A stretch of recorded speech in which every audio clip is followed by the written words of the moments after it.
Hey y'all, it's PK back with the high notes, and it's the end of Pride Month. June has just flown by. Happy Pride to the LGBTQIAA, and hey, big ups to me for remembering the letters. I hope all the he, she's, and days have had a wonderful Pride and continue to have a wonderful Pride.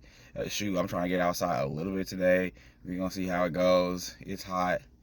Let's get into this week's refreshing fragrance. We have here Jimmy Choo Man Ice, and this bottle is absolutely gargantuan. It's over 200 mil. I think it may be 240, which was low, and low key is still because this was not expensive at all. I think it was maybe about like maybe like 45, 50. It was 50 something with tax, but this is my only designer masculine targeted fragrance, and he's different. Like, I love the white bottle, I love this snakeskin top, and it's a little heavy, shaped like a canteen. Yeah, he's here and we'll be rebuying. Look at this dent in this. I think you can finally see it. I've had this for years. So this is a citrus musk with a tincture of wood. They did not overdo it with the wood, especially for a men's fragrance, a summer fragrance. Wow, genuinely surprising. There's just enough wood to make this last a super long time, but not enough wood to be suffocating or just be generally off-putting and generic for how the fragrance industry likes to do men's fragrances. And the notes we have are top notes of citron, bergamot, and mandarin orange. Heart notes of apple, cedar, vetiver, and patchouli. And base notes of musk, ambroxan, and moss. So once again, I have to say that this is a traditionally masculine scent. This is one obviously targeted towards men. It's got man in the title. So just my little gripe about a lot of men's fragrances. It just seems like the fragrance community has latched on, and maybe even rightly so, to the assumption that men do not care what they smell like. The average guy doesn't care what they smell like as long as they are able to think and feel that women will find them more attractive. So they just pump out men's fragrances that don't always smell bad, although some of them, at least in my nose, do. They just smell very similar. No matter the price point, we could be going up in price, climbing that 50, 100, 200, 300, and they still remain relatively unimpressive. Or, you know, depending on, it doesn't matter how cheap they get either. They just kind of stay in that same super citrusy, super woody type of area. And this is where we're kind of at here, but we're, like I said, less wood and like more heavy on the white musk and not the aftershave type of musk either. So we'll be getting into that. And I like this scent primarily because it doesn't give the I rolled around in dirt and now I'm ready to go outside and talk to people that a lot of men's fragrances have. My favorite part about this scent is the citron. It pairs together nice with the bitterness of the bergamot and the sweetness of the mandarin orange. The tartness from a citron, and citron is already a very sour fruit. It's just known to be sour, but this is sour in a good way. It adds a liveliness through the musk that you're getting throughout the fragrance. It comes down to the middle notes. There's an apple here that is super crisp and cuts through the air, which is a wonderful touch.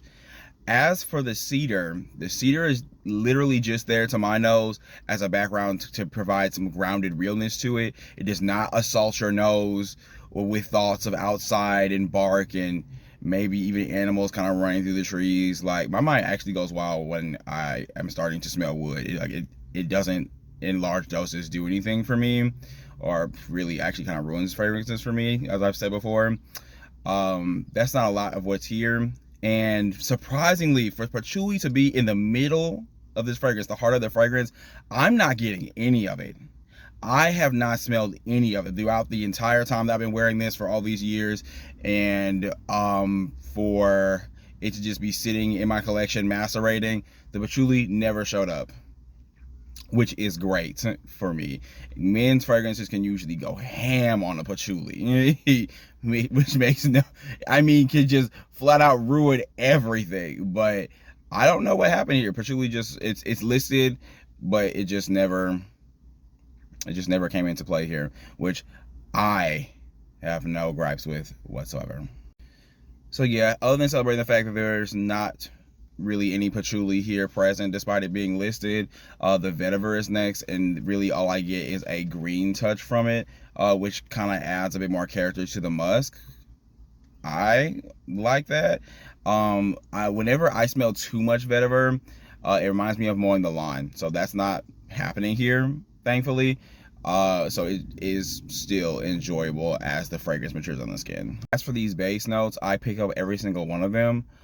First I pick up is the moss, which adds a damp-ish, it's kind of damp and maybe a little, I don't want to say full, but it adds a different earth, like maybe a wet earthy touch that is a tad sexy. I'm not gonna lie. Like it adds a carnality to it that's really nice, along with the ambroxan. And ambroxan is a molecular note that really doesn't have a smell, but more so has an effect on the fragrance.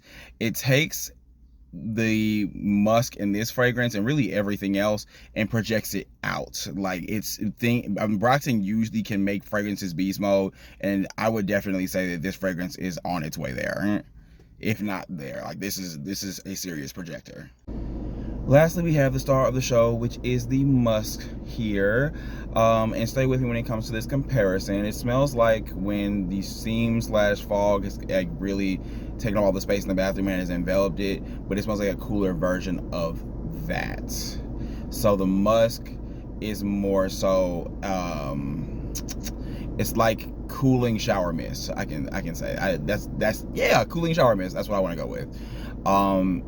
And I can say, like, kind of throughout the fragrance, not only is the musk there, as the citruses calm down, despite the citron you're getting the entire time, the citron in that musk are really like, you know, like this, which lends to that refreshing factor. So this is an easy pull for the summer when you don't feel like thinking about what you can put on in this suffocating heat that we have going on here.